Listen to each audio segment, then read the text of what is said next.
जैसलमेर के 5वें दिन की यात्रा में आपको आज रूबरू करवाएंगे घोटारू दुर्ग से, जो जैसलमेर और सम मार्ग पर स्थित है और अभी सेना के नियंत्रण में है।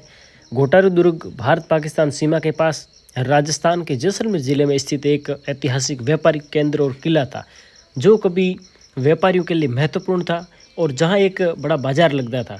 हालांकि इस किले या दुर्ग के बारे में ये कहा जा सकता है कि जैसलमेर के समृद्ध इतिहास का ये हिस्सा रहा है और स्वर्ण नगरी के व्यापारिक मार्ग पर स्थित था, जिसे अब मुख्य रूप से एक ऐतिहासिक स्थल के रूप में देखा जा सकता है। इसका स्थान यानी ये जैसलमेर ज़िले में स्थित है।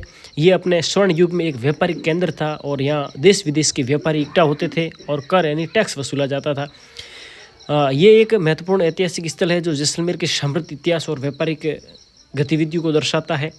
घोटारू दुर्ग एक व्यापारिक चौकी भी था और जैसलमेर के अंतर्गत आती थी ये चौकी। ये किला जैसलमेर से लगभग 125 किलोमीटर दूर स्थित है और 200 साल पुराना किला है, जो सोने और मिट्टी की ईंटों से बना हुआ था और कभी ये सिल्क रूट का एक बहुत बड़ा व्यापारिक केंद्र था। ये किला पानी की कमी के कारण चूने और मिट्टी की ईंटों से बना है। अब आपको अंदर ले चलते हैं। इस दुर्ग के अंदर कैसी स्थापत्य कला थी, उनका स्ट्रक्चर कैसा था। जैसा कि आप देख रहे हैं, काफ़ी अच्छा स्ट्रक्चर माना जा सकता है। इसमें कोई सपोर्ट नहीं है, केवल ईंटों को ही ईंटों के साथ जोड़ करके ऐसी एक गुंबदनुमा आकृति बनाई हुई है, जो अभी आप देख सकते हैं। आगे ये दरवाजे हैं छोटे छोटे, उन दरवाजे और दीवारें बहुत बड़ी दीवारें हैं। यहाँ की दीवार जो मुख्य बाहर की दीवार थी जो चारों तरफ थी, उनकी तो जो आप चौड़ाई मान सकते हैं वो करीबन 8-8, 10-10 मीटर की चौड़ाई थी और अंदरूनी जो दीवारें हैं वो भी करीबन 3 मीटर या 4 मीटर की चौड़ाई लिए थी और इसमें लकड़ी का जो सपोर्ट है वो दिया हुआ होता है। और इस दरवाजे से आप जो सामने ये गलियारा या जगह देख रहे हैं, ये एक खुली जगह थी जहाँ आम सभा होती थी, जो चारों तरफ से दीवारों से घिरी हुई थी। इससे आगे हम बढ़ने पर आप देख सकेंगे अभी फ़िलहाल वीरान हो चुका है किला, जिसमें मिट्टी और गारे की ईंटें थी वो चूने से लेप करके तैयार की हुई थी। उस समय ये रेशम मार्ग था मुख्यतः और उस रेशम मार्ग पर स्थित एक ये गांव था घोटारू, और यहीं इस दुर्ग का निर्माण किया गया है क्योंकि ये बीच में पड़ता था और यहाँ व्यापारियों से टैक्स वसूला जाता था। जो रास्ता सिंध से होते हुए चाइना और मध्य एशिया तक जाता था और उसका जो मुख्य केंद्र बीच का था वो ये था। तो राजा ने यहाँ अपनी चौकी लगाई थी और फिर धीरे धीरे वो दुर्ग या ऐतिहासिक किला भी माना जाने लगा। और मुख्य काम तो यह था, व्यापारी इकट्ठे होते थे और उनसे टैक्स वसूला जाता था, उसके बदले उनकी वो सुरक्षा का इंतजाम करते थे। जैसा कि आप देख रहे हैं, काफ़ी अद्भुत कलाकारी है, छोटी छोटी संकरी दीवारें और उसमें अलग अलग गलियारे। ये अंडरग्राउंड जो एक रास्ता था जो नीचे की तरफ जाता था। हमारी टीम ने इसको काफ़ी नज़दीक से देखा और पूरा जो ऐतिहासिक किला था उसका भ्रमण किया। कोई ऐसा स्थान जो पीछे नहीं रहे और यहाँ कोई वैसे ही लिखा हुआ है किसी ने, यूं ही पर्यटक ने, ये छोटे छोटे वैसे ये किला पूरा जो है वीरान हो चुका है, अभी इसमें कोई नहीं रहता है। और ये भारत और पाकिस्तान बॉर्डर के पास में तो यहाँ लोग भी नहीं रहते हैं।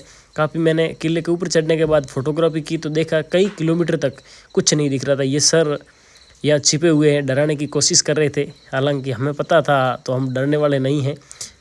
और इन्होंने पूरा प्रयास किया डराने का कि अजीब आवाज़ निकाली और मैंने उस पर कैमरा डाल दिया, हाथों हाथ कैमरे में इसको कैद कर लिया सर को। वैसे किला देखने लायक था, काफ़ी अच्छी चीज़ें थी।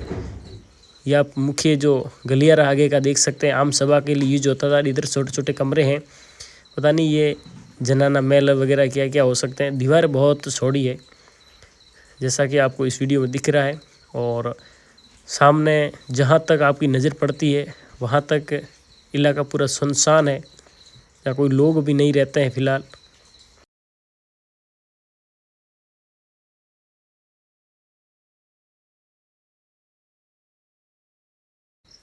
अगर आप भी जैसलमेर की यात्रा करते हैं तो इस स्थान को आप मिस ना करें। ऐसे बहुत सारे स्थान होते हैं जो लोगों को पता ही नहीं होता है। जैसे कुलदरा गांव है जहां बहुत कम लोग जाते हैं, बाहर वाले, उनको पता नहीं होता है। और जो अभी वो भी वीरान हो चुका है। एक ये घोटारू दुर्ग, यहाँ तो शायद बहुत मुश्किल से 100 में से 2 या 3% लोग ही आते हैं।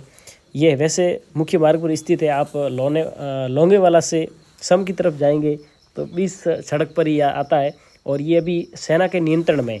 और यहाँ जाने के लिए आपको सेना से परमिशन भी लेना पड़ता है। मुख्य रोड से करीबन आधा किलोमीटर अंदर स्थित है। चीज़ें काफ़ी देखने लायक थी, स्थापत्य कला और ये जो अद्भुत कलाकारी। फिलहाल ये लखनऊ के भूल भुलैया महल जैसा दिख, आप अंदर की तरफ जाकर आप देख सकते हैं गुंबद नुमा आकृति के ये जो महल या रूम बनाए हुए हैं, कमरे जिसको बोलते हैं। छोटे छोटे अंदर गलियारे भी हैं। उस समय जब भारत को सोने की चिड़िया कहा जाता था तो उसका एक ये मुख्य साक्षी ये किला रहा है और सिल्क रूट का सबसे बड़ा व्यापारिक केंद्र था, बहुत बड़ा व्यापारिक केंद्र था। लेकिन फिलहाल ये सरहद पर लू के थपेड़ों को सहन करता आ रहा है क्योंकि लोग इसके पास में नहीं रहते हैं। हम नीचे की तरफ गए और वहाँ के कुछ रूमों को या स्ट्रक्चर को देखना चाहा, जैसा कि आप देख पा रहे हैं। फिलहाल इसमें कंटीली झाड़ियाँ और ये मृदबिद प्राकृतिक जो वनस्पति होती है वो उग गई है। आप यहाँ से बाहर निकल रहे हैं हम लोग, सामने गाड़ी पड़ी है, हम अब गाड़ी की तरफ जा रहे हैं। इस दुर्ग का पूरा जो व्यूज़ है वो आपको इस वीडियो के माध्यम से बता दिया गया है। Thank you. अब हम गाड़ी की तरफ बढ़ रहे हैं, जैसे कि वो सर भी इधर देख करके आ गए हैं। पूरा मरुस्थलीकरण ये जो आप देख रहे हैं और ये है सामने घोटारू दुर्ग। यहाँ पानी की बहुत कमी है।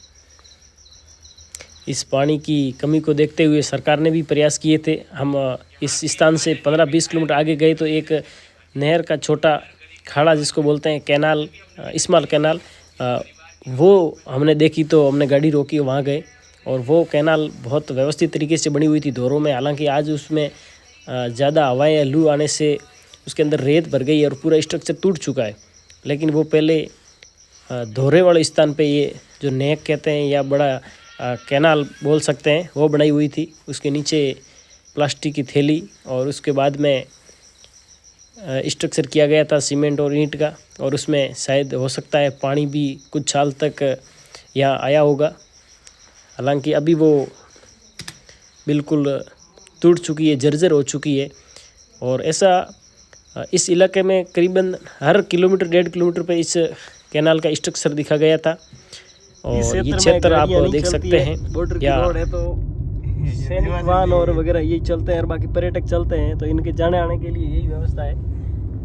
सब में आ चला ये हाँ ये मजदूरी के लिए सब में जा रहे हैं क्योंकि वहाँ बाहर से टूरिस्ट पर्यटक आते हैं, वो ऊँट पे चढ़ने के लिए तरसते हैं और बदले में 100-200 पैसे देके ऊँट पे चढ़ते हैं, फोटो खिंचवाते हैं। यहाँ कोई पक्के मकान देखने को नहीं मिलेंगे, केवल बकरी इस दौरों में गायब हो गई। हाँ बकरियाँ मिलेंगी, भेड़े भी नहीं है यहाँ, ज्यादातर बकरियाँ ही है।